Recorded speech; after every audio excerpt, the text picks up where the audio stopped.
Hablemos de Jesús. La lectura sin comentarios del libro El deseado de todas las gentes. Capítulo 5. La dedicación. Es tiempo de hablar de Jesús. Omar Medina les acompaña. Capítulo 5. La dedicación.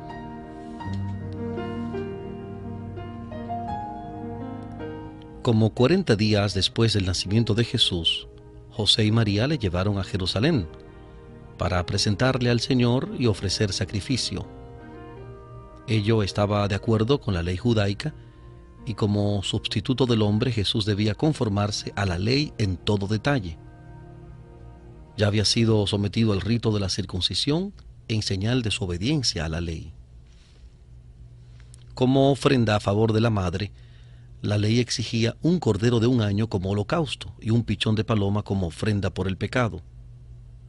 Pero la ley estatuía que si los padres eran demasiado pobres para traer un cordero, podía aceptarse un par de tórtolas o 2 pichones de paloma, uno para holocausto y el otro como ofrenda por el pecado.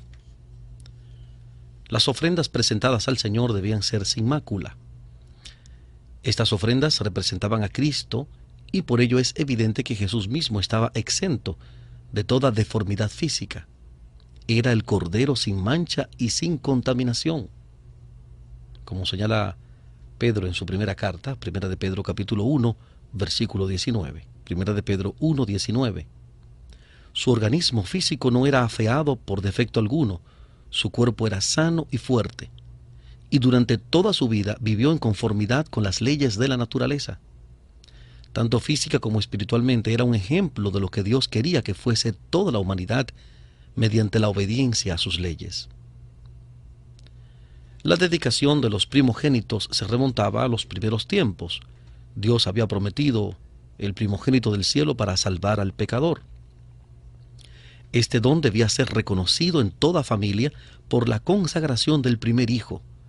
Había de ser dedicado al sacerdocio como representante de Cristo entre los hombres. Cuando Israel fue libertado de Egipto, la dedicación de los primogénitos fue ordenada de nuevo. Mientras los hijos de Israel servían a los egipcios, el Señor indicó a Moisés que fuera al rey de Egipto y le dijera: Jehová ha dicho así: Israel es mi hijo, mi primogénito. Ya te he dicho que dejes ir a mi hijo para que me sirva, mas no has querido dejarlo ir. He aquí yo voy a matar a tu hijo, tu primogénito. Éxodo capítulo 4, versículos 22 y 23. Éxodo 4, 22 y 23. Moisés dio su mensaje, pero la respuesta del orgulloso monarca fue: ¿quién es Jehová para que yo oiga su voz y deje ir a Israel? Yo no conozco a Jehová, ni tampoco dejaré ir a Israel. Jehová obró en favor de su pueblo mediante señales y prodigios, y envió terribles juicios sobre el faraón. Por fin el ángel destructor recibió la orden de matar los primogénitos de hombres y animales de entre los egipcios. A fin de que fuesen perdonados, los israelitas recibieron la indicación de rociar sus dinteles con la sangre de un cordero inmolado. Cada casa había de ser señalada, a fin de que cuando pasase el ángel en su misión de muerte, omitiera los hogares de los israelitas. Después de enviar este castigo sobre Egipto, Jehová dijo a Moisés: santifícame todo primogénito, así de los hombres como de los animales, mío es, porque desde el día en que yo maté todos los primogénitos en la tierra de Egipto, yo santifiqué a mí todos los primogénitos en Israel, así de hombres como de animales, míos serán, yo Jehová. Éxodo capítulo 13, versículo 2, y Números capítulo 3, versículo 13. Éxodo 13, 2, Números 3, 13. Una vez establecido el servicio del tabernáculo, el Señor eligió a la tribu de Leví en lugar de los primogénitos de todo Israel para que sirviese en su santuario. Pero debía seguir considerándose a los primogénitos como propiedad del Señor y debían ser redimidos por rescate.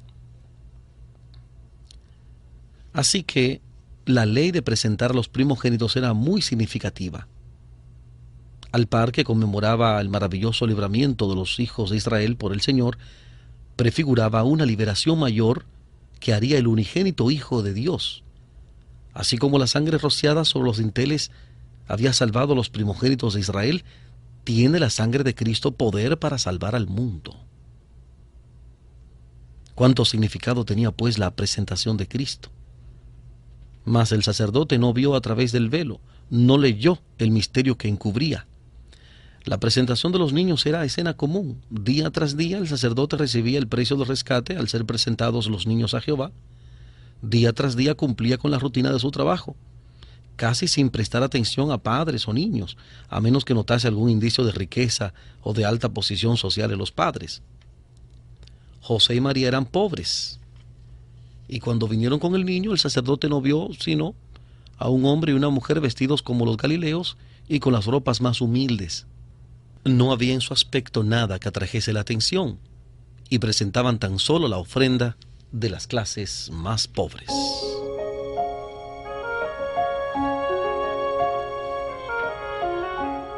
Estamos presentando Hablemos de Jesús, la lectura sin comentarios del capítulo 5 del libro El deseado de todas las gentes.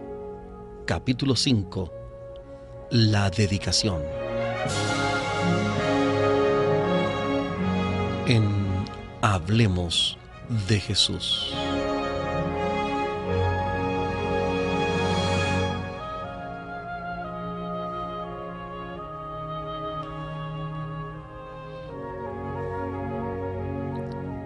El sacerdote cumplió la ceremonia oficial, tomó al niño en sus brazos y le sostuvo delante del altar.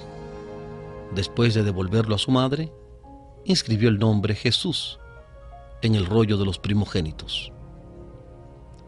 No sospechó, al tener al niñito en sus brazos, que se trataba de la majestad del cielo, el Rey de Gloria.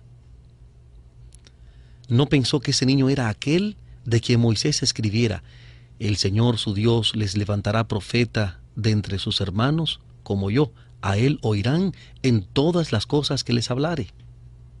Hechos capítulo 3, versículo 22, Hechos 3, 22.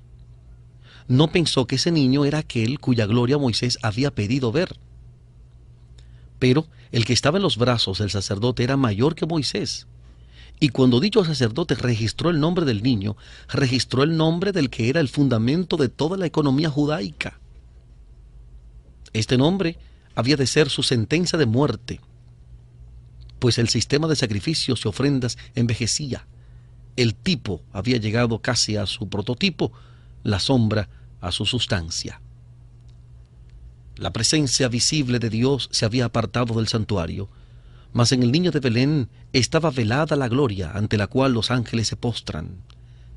Este niño inconsciente era la simiente prometida, señalada por el primer altar erigido ante la puerta del Edén. Era Shiloh, el pacificador. Era aquel que se presentara a Moisés como el gran yo soy. Era aquel que en la columna de nube y de fuego había guiado a Israel. Era aquel que de antiguo predijeran los videntes. Era el deseado de todas las gentes, la raíz, la posteridad de David, la brillante estrella de la mañana. El nombre de aquel niñito impotente, inscrito en el registro de Israel como hermano nuestro, era la esperanza de la humanidad caída. El niño por quien se pagara el rescate era aquel que había de pagar la redención de los pecados del mundo entero. Era el verdadero gran sacerdote sobre la casa de Dios, la cabeza de un sacerdocio inmutable, el intercesor a la diestra de la majestad de las alturas. Como enseña la carta a los Hebreos capítulo 10, versículo 21, y el capítulo 7, versículo 24, Hebreos 10, 21, 7, 24. Las cosas espirituales se disciernen espiritualmente. En el templo el Hijo de Dios fue dedicado a la obra que había venido a hacer. El sacerdote le miró como a cualquier otro niño, pero, aunque él no vio ni sintió nada insólito, el acto de Dios al dar a su Hijo al mundo no pasó inadvertido. Esta ocasión no pasó sin algún reconocimiento del Cristo. Había un hombre en Jerusalén llamado Simeón, Y este hombre justo y pío esperaba la consolación de Israel, y el Espíritu Santo era sobre él, y había recibido respuesta del Espíritu Santo que no vería la muerte antes que viese al Cristo del Señor.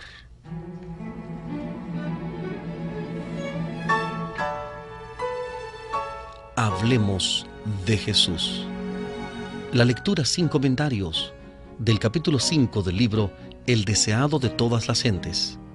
Capítulo 5. La dedicación.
Estamos presentando la lectura sin comentarios del capítulo 5 del libro El deseado de todas las gentes, capítulo 5, la dedicación. Al entrar Simeón en el templo, vio a una familia que presentaba a su primogénito al sacerdote. Su aspecto indicaba pobreza. Pero Simeón comprendió las advertencias del Espíritu y tuvo la profunda impresión de que el niño presentado al Señor era la consolación de Israel, aquel a quien tanto había deseado ver. Para el sacerdote asombrado, Simeón era un hombre arrobado en éxtasis. El niño había sido devuelto a María, y él lo tomó en sus brazos y lo presentó a Dios, mientras que inundaba su alma un gozo que nunca sintió antes. Mientras elevaba al niño Salvador hacia el cielo, exclamó: «Ahora despides, Señor, a tu siervo, conforme a tu palabra, en paz, porque han visto mis ojos tu salvación, la cual has aparejado en presencia de todos los pueblos, luz para ser revelada a los gentiles y la gloria de tu pueblo Israel». El espíritu de profecía estaba sobre este hombre de Dios, y mientras que José y María permanecían allí admirados de sus palabras, los bendijo y dijo a María: «He aquí, este es puesto para caída y para levantamiento de muchos en Israel, y para señal a la que será contradicho, blanco de contradicción. Y una espada traspasará tu alma de ti misma, para que sean manifestados los pensamientos de muchos corazones». También Ana, la profetisa, vino y confirmó el testimonio de Simeón acerca de Cristo. Mientras hablaba Simeón, el rostro de ella se iluminó con la gloria de Dios y expresó su sentido agradecimiento por habérsele permitido contemplar a Cristo el Señor. Estos humildes adoradores no habían estudiado las profecías en vano, pero Los que ocupaban los puestos de gobernantes y sacerdotes en Israel, aunque habían tenido delante de sí los preciosos oráculos proféticos, no andaban en el camino del Señor, y sus ojos no estaban abiertos para contemplar la luz de la vida. Así sucede todavía. Pasan inadvertidos para los dirigentes religiosos y para los que adoran en la casa de Dios acontecimientos en los cuales se concentra la atención de todo el cielo. Los hombres reconocen a Cristo en la historia mientras se apartan del Cristo viviente. El Cristo que en su palabra invita a la abnegación, el que está en los pobres y dolientes que suplican ayuda, en la causa justa que entraña pobreza, trabajos y oprobio, no es recibido más ávidamente hoy que hace 2000 años. María reflexionó en la amplia y profunda profecía de Simeón. Mientras miraba al niño que tenía en sus brazos y recordaba las palabras de los pastores de Belén, rebosaba de gozo agradecido y alegre esperanza. Las palabras de Simeón le recordaban las declaraciones proféticas de Isaías.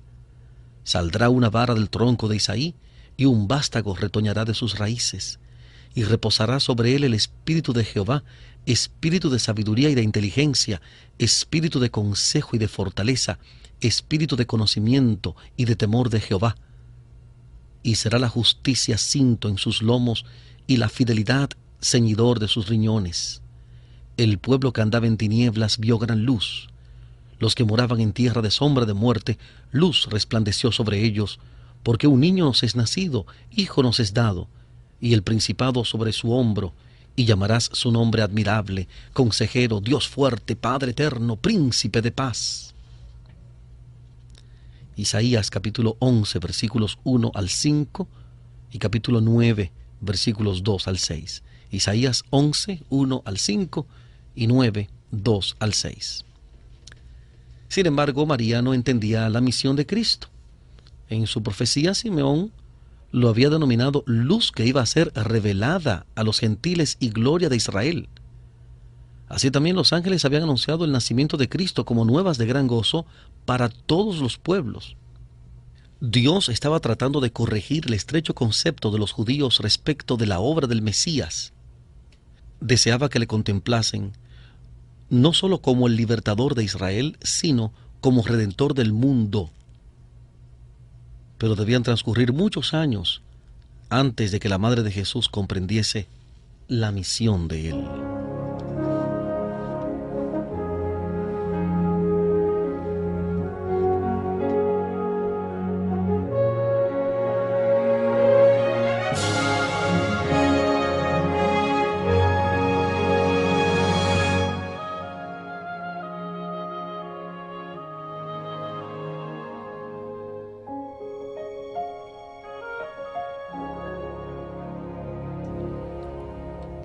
María esperaba el reinado del Mesías en el trono de David, pero no veía el bautismo de sufrimiento por cuyo medio debía ganarlo.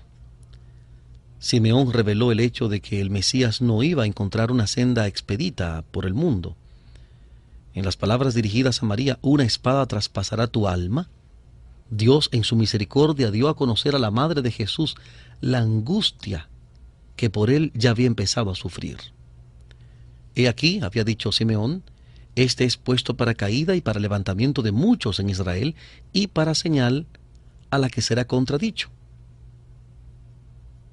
Deben caer los que quieren volverse a levantar. Debemos caer sobre la roca y ser quebrantados antes que podamos ser levantados en Cristo. El yo debe ser destronado, el orgullo debe ser humillado si queremos conocer la gloria del reino espiritual. Los judíos no querían aceptar la honra que se alcanza por la humillación. Por lo tanto, no quisieron recibir a su Redentor. Fue una señal contradicha, para que sean manifestados los pensamientos de muchos corazones. A la luz de la vida del Salvador, el corazón de cada uno, aún desde el Creador hasta el príncipe de las tinieblas, será revelado. Satanás presentaba a Dios como un ser egoísta y opresor, que lo pedía todo y no daba nada, que exigía el servicio de sus criaturas para su propia gloria, sin hacer ningún sacrificio para su bien. Pero el don de Cristo revela el corazón del Padre. testifica que los pensamientos de Dios hacia nosotros son pensamientos de paz y no de mal. Como dice Jeremías capítulo 29, versículo 11. Jeremías 29, 11. Declara que aunque el odio que Dios siente por el pecado es tan fuerte como la muerte, su amor hacia el pecador es más fuerte que la muerte. Habiendo emprendido nuestra redención, no escatimará nada, por mucho que le cueste, de lo que sea necesario para la terminación de su obra. No se retiene ninguna verdad esencial para nuestra salvación, no se omite ningún milagro de misericordia, no se deja sin empleo ningún agente divino. Se acumula un favor sobre otro, una dádiva sobre otra. Todo el tesoro del cielo está abierto a aquellos a quienes Él trata de salvar. Habiendo reunido las riquezas del universo y abierto los recursos de la potencia infinita, lo entrega todo en las manos de Cristo y dice: todas estas cosas son para el hombre, úsalas para convencerlo de que no hay mayor amor que el mío en la tierra o en el cielo. Amándome, hallará su mayor felicidad. En la cruz del Calvario, el amor y el egoísmo se encontraron frente a frente. Allí fue hecha su manifestación culminante. Cristo había vivido tan solo para consolar y bendecir, y al darle muerte, Satanás manifestó la perversidad de su odio contra Dios. Hizo evidente que el propósito verdadero de su rebelión era destronar a Dios y destruir a aquel por quien el amor de Dios se manifestaba. Por la vida y la muerte de Cristo, los pensamientos de los hombres son puestos en evidencia. Desde el pesebre hasta la cruz, la vida de Jesús fue una vocación de entrega de sí mismo y de participación en los sufrimientos. Reveló los propósitos de los hombres. Jesús vino con la verdad del cielo, y todos los que escucharon la voz del Espíritu Santo fueron atraídos a Él. Los que se adoraban a sí mismos pertenecían al reino de Satanás. En su actitud hacia Cristo, todos iban a demostrar en qué lado estaban. Y así cada uno pronuncia juicio sobre sí mismo. En el día del juicio final, cada alma perdida comprenderá la naturaleza de su propio rechazamiento de la verdad. Se presentará la cruz y toda mente que fue cegada por la transgresión verá su verdadero significado. Ante la visión del Calvario con su víctima misteriosa, los pecadores quedarán condenados. Toda excusa mentirosa quedará anulada. La apostasía humana aparecerá en su odioso carácter. Los hombres verán lo que fue su elección. Toda cuestión de verdad y error en la larga controversia quedará entonces aclarada. A juicio del universo, Dios quedará libre de toda culpa por la existencia o continuación del mal. Se demostrará que los decretos divinos no son accesorios al pecado. No había defecto en el gobierno de Dios, ni causa de desafecto. Cuando los pensamientos de todos los corazones sean revelados, tanto los leales como los rebeldes se unirán para declarar: justos y verdaderos son tus caminos, Rey de los santos. ¿Quién no te temerá, oh Señor, y engrandecerá tu nombre? Porque tus juicios son manifestados. Apocalipsis capítulo 15, versículos 3 y 4. Apocalipsis 15, 3 y 4.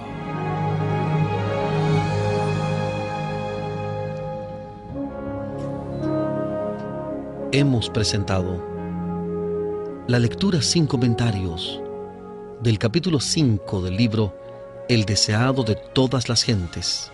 Capítulo 5, la dedicación.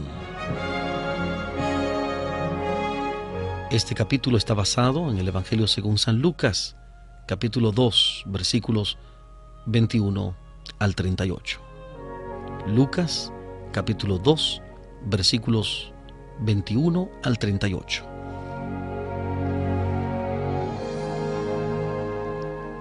Omar Medina les agradece la fina gentileza de la atención dispensada. Hablemos de Jesús.